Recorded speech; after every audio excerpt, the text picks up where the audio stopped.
السلام علیکم۔ اس ایپیسوڈ کے آغاز میں ہم قدس میں دیکھتے ہیں جہاں بیلین زخمی حالت میں اپنے بستر پر پڑا ہوتا ہے، جبکہ لارڈ جوڈاس اس کے پاس موجود ہوتا ہے اور وہ اس کو دیکھ کر کہتا ہے کبھی کبھی ایک زرہ ہزار الفاظ سے زیادہ سکھانے کی طاقت رکھتی ہے۔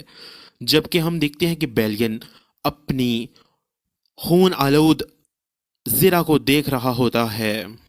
پھر لارڈ جوڈاس گلاس میں پانی ڈال کر بیلین کو دیتا ہے، پھر اس کے پاس بیٹھ جاتا ہے اور کہتا ہے تمہارا زخم سنگین نہیں ہے، لیکن تم ایسے نظر آ رہے ہو جیسے تم پہ کوئی مصیبت ٹوٹ پڑی ہو۔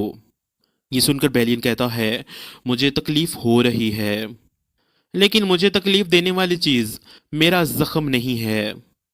یہ سن کر لارڈ کہتا ہے تمہیں تکلیف دینے والی چیز تمہاری اپنے دشمن کے لیے دکھائی جانے والی ہمدردی ہے۔ ہم شام میں شکست خوردہ ہو سکتے ہیں، لیکن وہاں تم جیتے۔ یہ سن کر بیلین کہتا ہے میں جیتا؟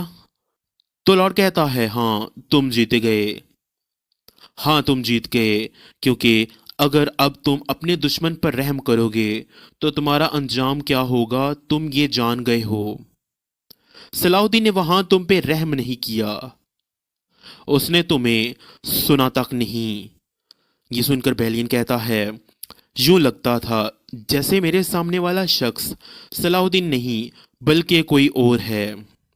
لارڈ کہتا ہے تمہارے سامنے والا شخص صلاح الدین ہی تھا، وہ تمہارا دشمن تھا اور جو جنگ کی ضرورت تھی اس نے وہی کیا۔ اب سوال یہ ہے کہ اب جو جنگ کی ضرورت ہے کیا تم وہ کر سکتے ہو؟ یہ سن کر بیلین کہتا ہے اب خون بہایا جا چکا ہے، اب سے یا تو وہ یا میں، جو زندہ رہے گا وہی فاتح ہوگا۔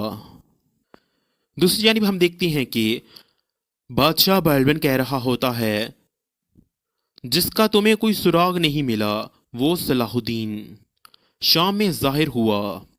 جو شہر ہماری مٹھی کے نیچے تھا وہ اس نے واپس لے لیا۔ یہ سن کر لارڈ گائے کہتا ہے جو کچھ ہوا میں اس کے لیے معذرت خواہ ہوں۔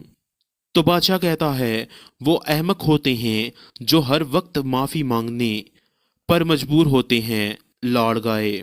یہ سن کر لارڈ گائے کو بہت زیادہ غصہ آتا ہے۔ تو اسی کے ساتھ اس ویڈیو کا اختتام یہیں پر ہوتا ہے۔ ملتے ہیں نیکسٹ ویڈیو میں، تب تک کے لیے اللہ کی امان میں۔